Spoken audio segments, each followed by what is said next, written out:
કેમ છો વિદ્યાર્થી મિત્રો? આજે આપણે એક એવા ટોપિક સાથે વાત કરવાના છીએ કે આ ટોપિક એવા વિદ્યાર્થીઓ માટે છે જેને કમલ સરના ટાર્ગેટ સાથે જોઈન થવાનું એક કદમ દરેકને ખબર છે. આજના લેક્ચરમાં જે પણ કંઈ તમે શીખશો એ દરેકે દરેક વસ્તુમાંથી ક્યાંક એક માર્કનું પૂછાશે. સાહેબ આટલું બધું કરીશું ને એક માર્કનું પૂછાશે? હા, ખાલી એક માર્કનું. અને માટે મેં કીધું કે જે મારા ટાર્ગેટ સાથે જોડાયેલા છે એના માટે આ લેક્ચર બહુ મહત્વનું છે. બાકી એક માર્ક માટે હું સાહેબ મહેનત કરવાની હોય, અમુક છોકરાઓ ના કરતા કોઈ ટેન્શન નથી. પણ મારે એ છોકરાઓ માટે આ લેક્ચર લેવાનું છે જેને આપણે ટાર્ગેટને અચીવ કરવાનો છે. તમને લોકોને હવે તો પાછું દેખાતું જ છે, આગળ વિડીયોની આગળ મેઇન જ લખેલું જ છે એટલે બધાને ખબર પડે. લોકડાઉન છે, ટાર્ગેટથી દૂર નથી. આપણે બધા એના માટે ભેગા થયા છીએ ઓનલાઈન, કારણ કે ટાર્ગેટ ફિક્સ. અને આજના લેક્ચરમાં આપણે એ જ કરવા જવાનું. જે લોકોએ મારો લાસ્ટ લેક્ચર ભર્યો છે, લાસ્ટ પીરિયડમાં તમને લોકોને છેલ્લે 2 દાખલા આપ્યા અને જેણે એ 2 દાખલા કર્યા હશે એના માટે આજની આ શરૂઆત જે વસ્તુ શીખવાડીશ તે બહુ કામની, ખબર પડી જશે ફટાફટ. બાકી તો બીજા બધા ઓલું માર્ક્સ લેવા માટે ભણતા હોય ને, આ બરાબર આ સાહેબ ગોખી લઈશું આવી જશે 1 માર્ક્સ, એ લોકો માટેની વાત જ નહીં આજે. એ તો ગોખી નાખજો, આ બધું લખ્યું ગોખી નાખજો, આવું એટલે આવું કરવાનું, કેમ કરવાનું, શું કરવાનું ખબર ના હોય ચાલશે.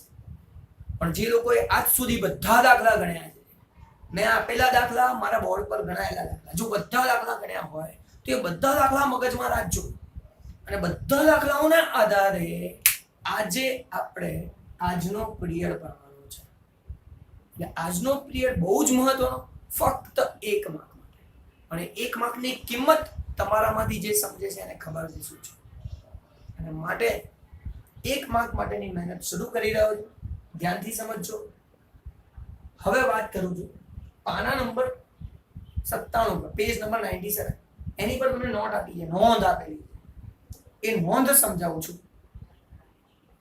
જ્યારે તમે લખો ને તો ચોપડીમાંથી ડિટેલમાં લખજો. અહીંયા શોર્ટમાં સમજવા માટે લખ્યું.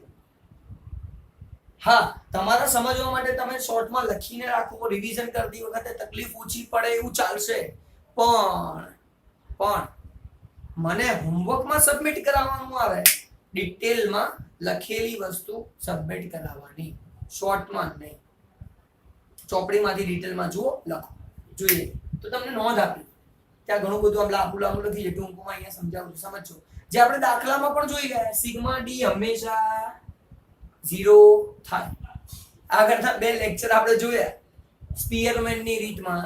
જો ડી નો સરવાળો 0 ન થાય, જો ડી નો સરવાળો 0 ન થાય તો આગળ ગણતરીમાં ક્યાંક ભૂલ હશે, એવું મેં તમને કીધું હતું.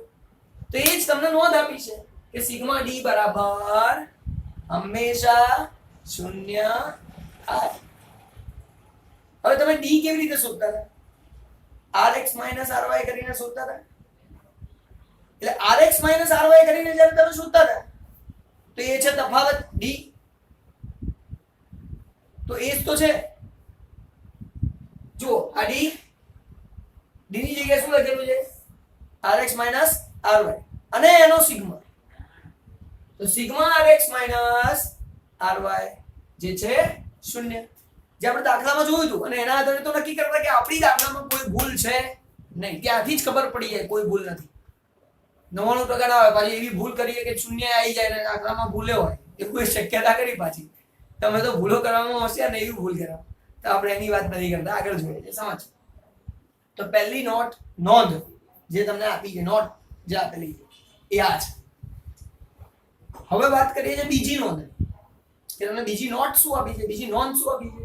સાહેબ જો rx અને ry ની કિંમતો સરખી આવે તો rx અને ry એ બંનેની કિંમતો સરખી આવે તો દાખલામાં r નો જે જવાબ છે એ 1 આવે. હવે જેણે દાખલા કર્યા છે એને ખબર પડશે. મારા ગયા 2 દાખલા જે અહીંયા આપ્યા હતા ને નાના, એ જો દાખલા કર્યા હોય ને તો એને ખબર પડી જાય કે હા ભાઈ આ એક જવાબ આવ્યો. પણ જેણે નથી કર્યું એના માટે આ ખાલી થિયરી છે, ગોખવાનું છે, સમજ્યા વગર યાદ રાખવાનું છે, માર્ક્સ લેવાના. જેણે એ દાખલા ગણ્યા છે એના માટે આ વસ્તુ, એ 2 દાખલાના જવાબ જુઓ. હશે બરાબર છે, rx અને ry બંનેમાં સરખા આયા ને એનો જવાબ આવી ગયો 1. કેમ ખબર છે? rx અને ry જો સરખા હોય તો તફાવત 0 થાય, વર્ગ કરો તો એ 0 થાય, તો સિગ્મા d સ્ક્વેર 0 થાય, d સ્ક્વેર સાથે બધું ગુણાકાર ને ભાગાકાર 0 થાય, તો વધે શું? 1. કારણ કે 1 માંથી તો બાદ કરી માટે એવું છે. આ બધું એને જ ખબર પડશે જેણે દાખલા ગણ્યા છે. આગળ જઈએ તો આ બધી ગયું. બીજો પોઈન્ટ, બીજી નોંધ તમને જે આપી છે, આ બધામાંથી એક એક માર્કનો પ્રશ્ન પૂછાય છે, ફરી કહું છું. આગળ જઈએ. જો rx અને ry સંપૂર્ણ વ્યસ્ત હોય તો r ની કિંમત -1 થાય. તમે કહો સાહેબ -1? હા, મેં તમને 2 દાખલા આપ્યા હતા. એકમાં જુઓ સંપૂર્ણ વ્યસ્ત આવ્યો એટલે એકમાં એનો પહેલો નંબર આવતો તો બીજામાં છેલ્લો નંબર આવશે, બીજો આવે તો એની આગળનો નંબર આવશે, એમ કરીને રકમ આવતી.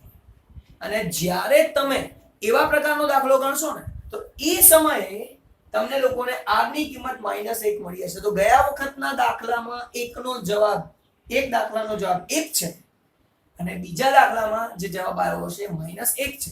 અને એટલા માટે કમલસર નો દાખલો આપ્યો, જેથી તમને ખબર પડે કે બંનેમાં તફાવત શું છે. જેને નથી કર્યું એના માટે તો આ કથા જ છે. સાંભળો, મજા લો, એક કાનમાંથી કાઢો મૂકો ને બીજામાં કાઢી નાખો, એમ પતી.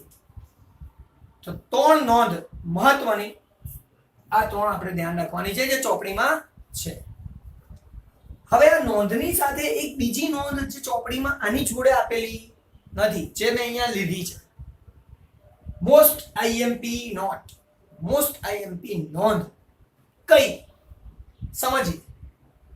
સામાન્ય રીતે પરિસ્થિતિ શું છે ધ્યાનથી સમજો.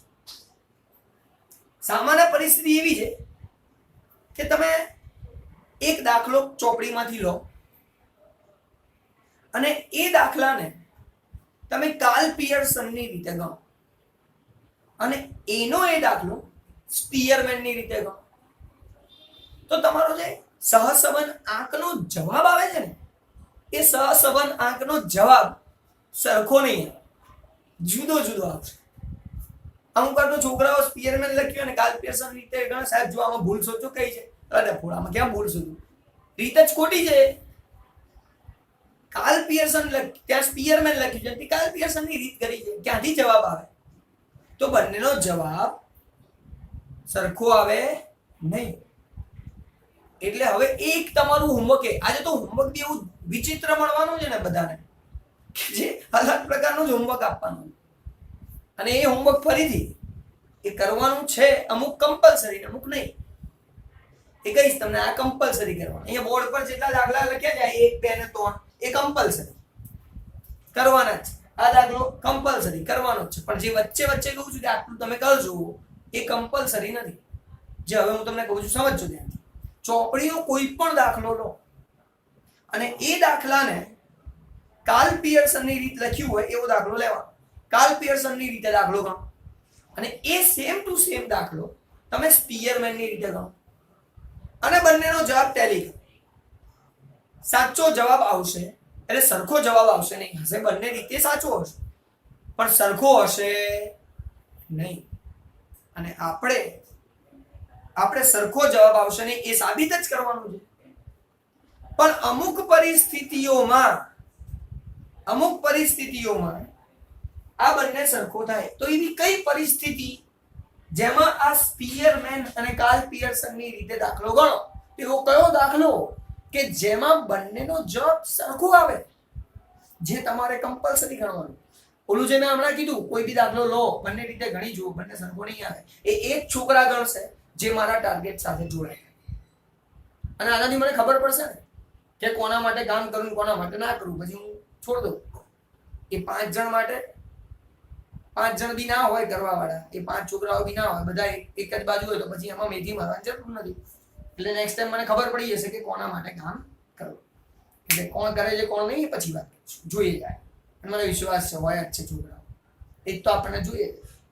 તો અહીંયા કાર્લ પિયર્સન અને સ્પીયરમેન સરખા ક્યારે છે? તો જો અહીંયા લખી, જો x અને y પ્રથમ પ્રાકૃતિક સંખ્યાઓ હોય, જો x અને y ની કિંમતો પ્રથમ પ્રાકૃતિક સંખ્યાઓ હોય અને એનો તમે બંને રીતે દાખલો ગણશો ને તો જવાબ સરખો આવશે. બીજી કોઈ પરિસ્થિતિ નહીં કે બંનેનો જવાબ સરખો આવે. અને એ જ તો આપણે શીખવાનું, આપણે આજે એ જ શીખવાનું. અને એના માટે મેં દાખલો બનાવ્યો છે. આ દાખલો તમારે જાતે ગણવાનો કમ્પલસરી. આ દાખલો કમ્પલસરી જોજો ધ્યાનથી. x બરાબર 5 1 2 4 3. બીજું y બરાબર 4 2 1 5 3. પ્રાકૃતિક સંખ્યા છે. આનો તમે જવાબ લાવો. કઈ રીતે? બંને રીતે. અને બંને રીતે જવાબ લાવશો તો બંનેનો જવાબ સરખો આવશે.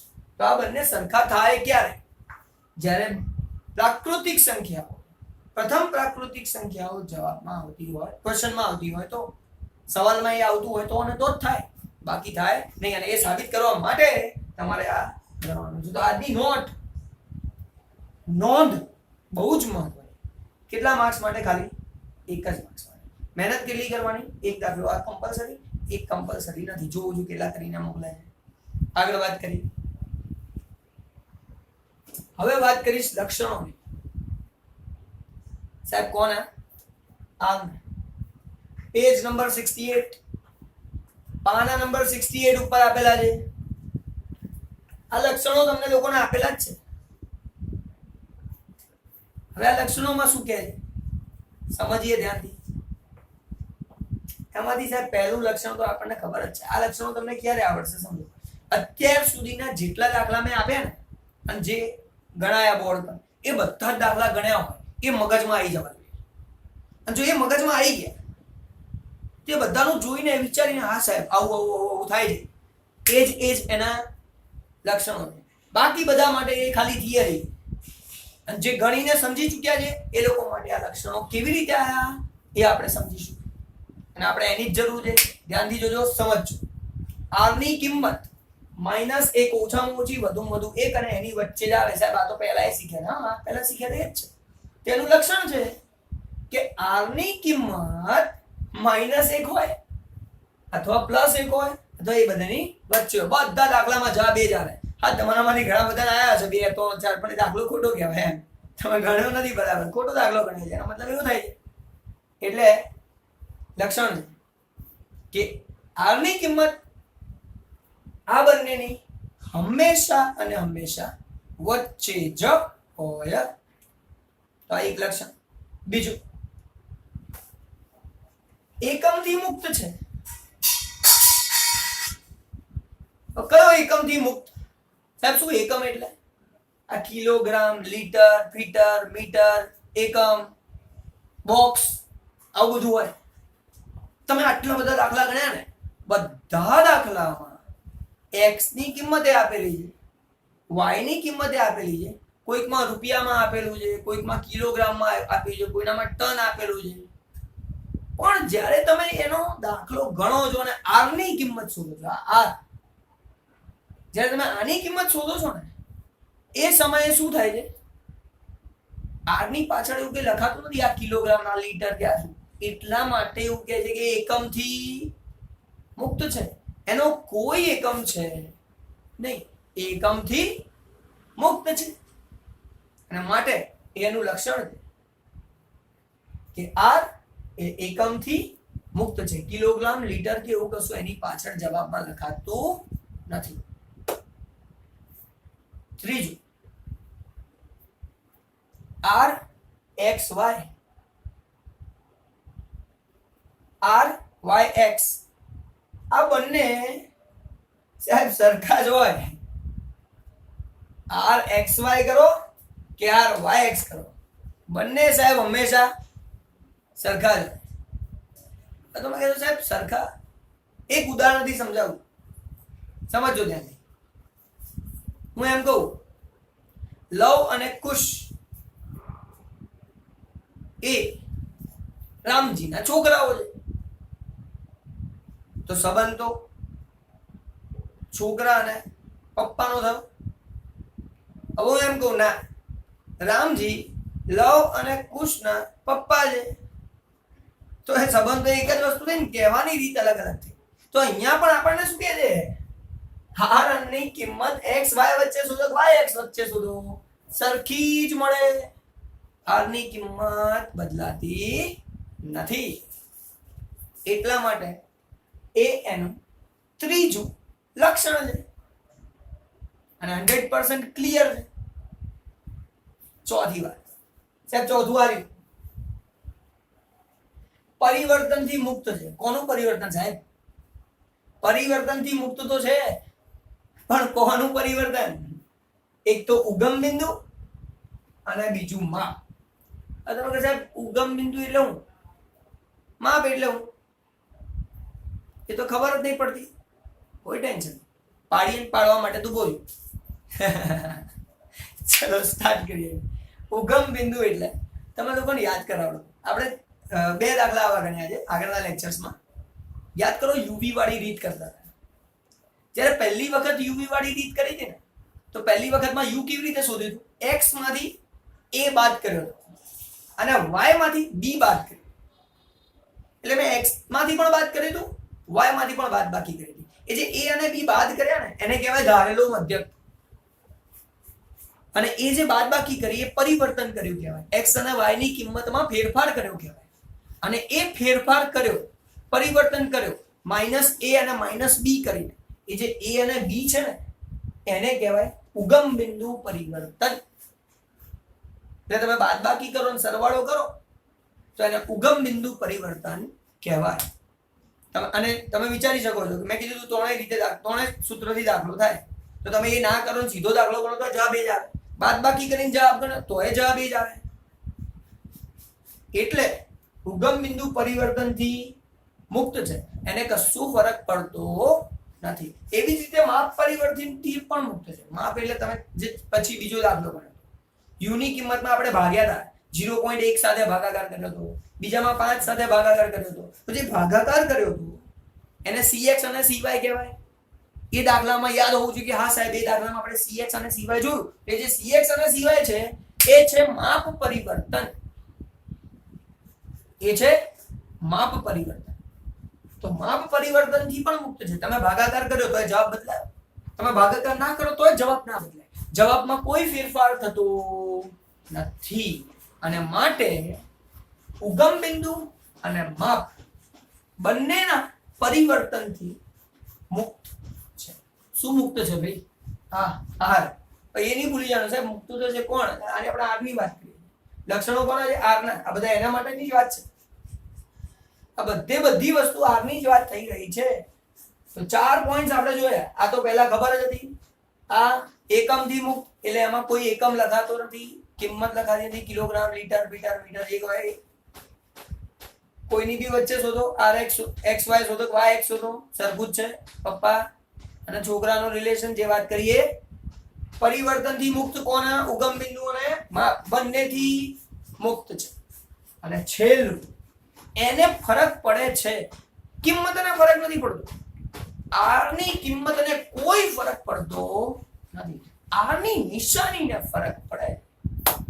જો તમે એક્સ ની નિશાની બદલી નાખો અથવા તો વાય ની બદલી નાખો, બે ચલો એક્સ અથવા વાય બંનેમાંથી કોઈ પણ એકની જો નિશાની બદલી નાખો ને, તો જવાબ તો એ છે, પણ જવાબની નિશાની બદલાઈ જાય. તો જવાબ પ્લસમાં આવ્યો તો માઇનસ થઈ જાય, માઇનસમાં આવ્યો તો પ્લસ થઈ જાય, એવું થઈ જાય. જો તમે બે ચલોમાંથી કોઈ એકની નિશાની બદલો તો, જો બંનેની નિશાની બદલો તો સાહેબ બંનેની નિશાની બદલી તો પાછું જવાબની જે નિશાની હતી એની એ જ છે, પાછું એમાં કોઈ ફેરફાર થાય નહીં, કારણ કે તમે બંને બદલી નાખ્યા. તો સામે જવાબ એનો એ જ છે. જો કિંમતની વાત નથી કરતો, ફરી કહું છું, કિંમત તો એ જ રહે. તમે બાદબાકી કરો, સરવાળો કરો, ભાગાકાર કરો, ગુણાકાર કરો, કિંમતમાં ફરક ના પડે, પણ એને નિશાનીથી ફરક પડે છે.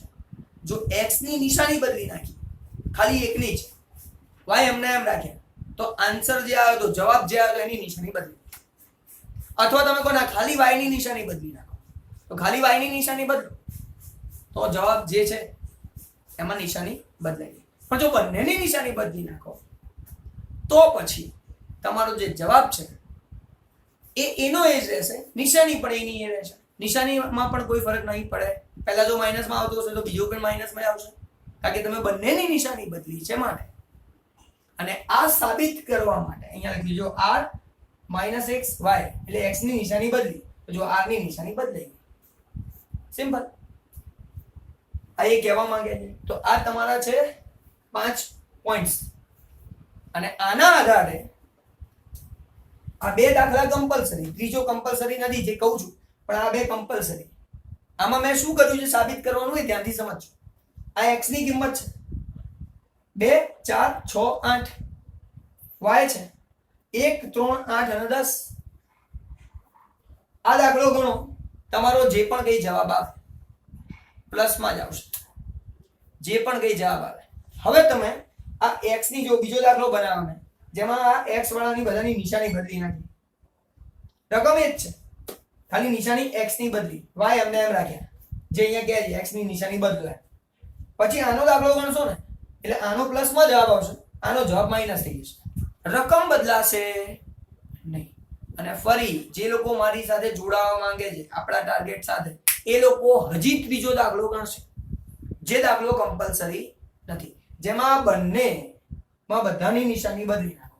એટલે આ પણ માઈનસ કરી દો, આ પણ માઈનસ કરી દો, એ દાખલો બનાવો, એનો જવાબ ગણો, તો એ જવાબમાં નિશાની બદલાશે નહીં. આ જે છે આનો જે જવાબ આવશે એવો ને એવો જવાબ એનો આવશે, પ્લસમાં જ આવશે, કોઈ ટેન્શન નહીં. તો આજ માટેની જો હોમવર્કની વાત કરું તો પહેલા આ દાખલા નંબર 1 મારો છે, આ બે દાખલા જે મારો છે એ 3 દાખલા કમ્પલસરી. આમાં મેં જે બીજો કીધું કોઈ પણ ચોપડીમાંથી ઉઠાવો અને બંને રીતે ગણો, જવાબ સરખો નહીં આવે, એ કમ્પલસરી નથી. આ બંનેની નિશાની બદલીને દાખલો ગણો, એ પણ કમ્પલસરી નથી. તો આટલે સુધી આપણે વસ્તુ સમજ્યા.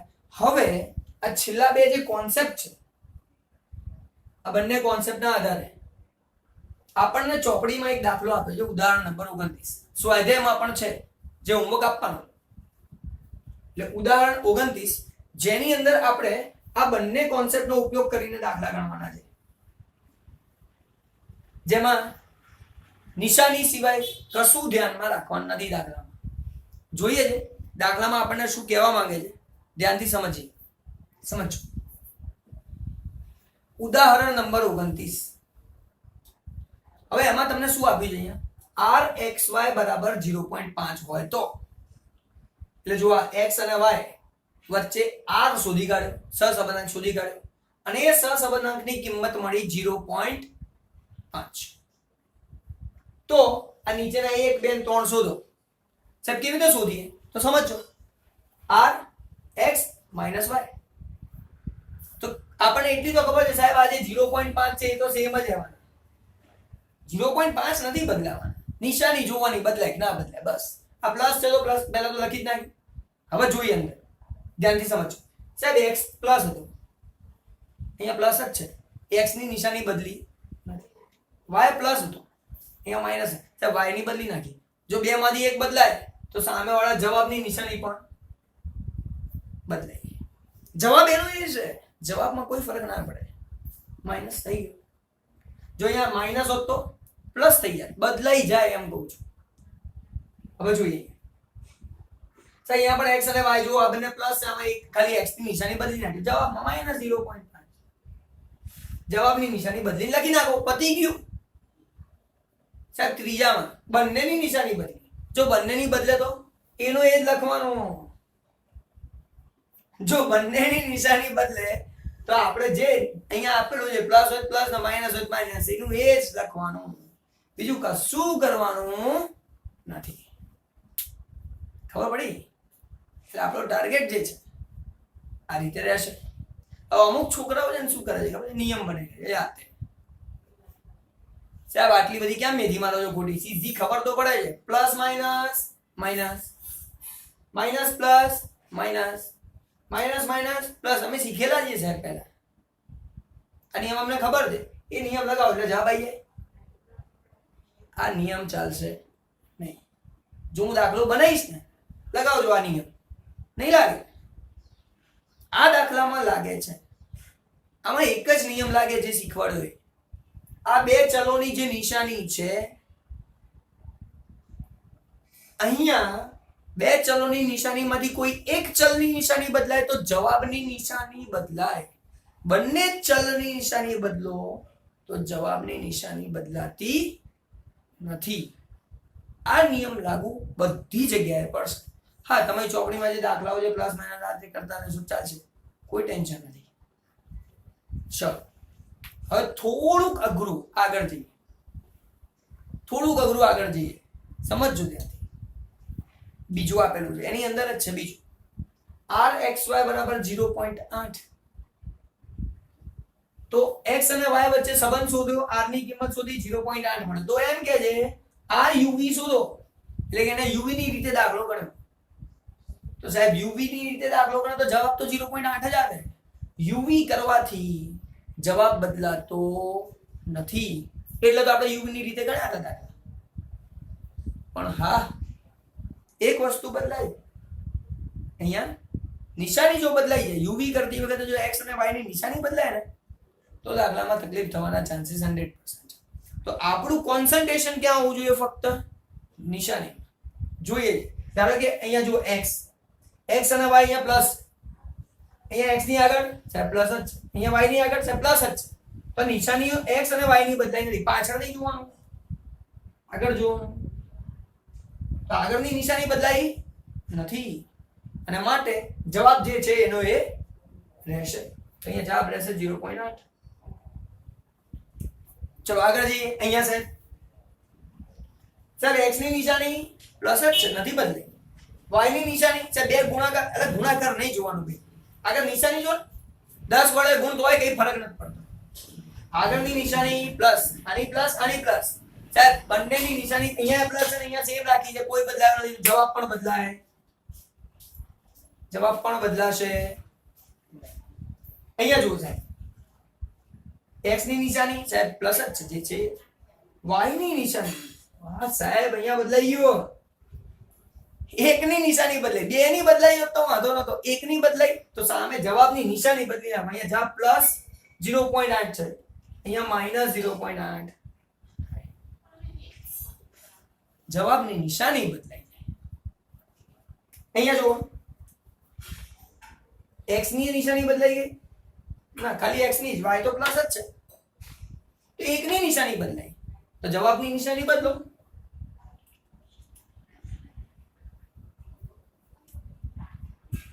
અને છેલ્લામાં જોજો માઇનસ x માઇનસ y. સાહેબ બંનેની નિશાની બદલાઈ ગઈ, બંનેની. અને જો બંનેની નિશાની બદલાઈ જાય તો જવાબ જે છે એનો એ જ રાખવાનો 0.8. તો જવાબ 0.8 નો 0.8 જ હશે. એટલે આજે તમને જે ભણાવ્યું ને, આટલી બધી મહેનત શેના માટે કરવાની? ખાલી એક જ માર્ક માટે. બાકી આમાંથી ક્યાંય મોટો દાખલો પૂછવાનો નથી. હા, ક્યાંક 2 માર્કમાં ચાના જેવું પૂછાઈ જાય તો ભેગા. હા, તો થિયરી પૂછાઈ જાય, લક્ષણો લખો તો લક્ષણો તમને લખતા આવડવા જોઈએ. એટલે આજના લેક્ચરમાં જે કંઈ પણ શીખ્યા એ 1 માર્કનું પણ જબરદસ્ત બધાને આવડ્યું હશે. નેક્સ્ટ ટાઈમ નવા કોન્સેપ્ટ સાથે મળીએ. Thank you very much. By.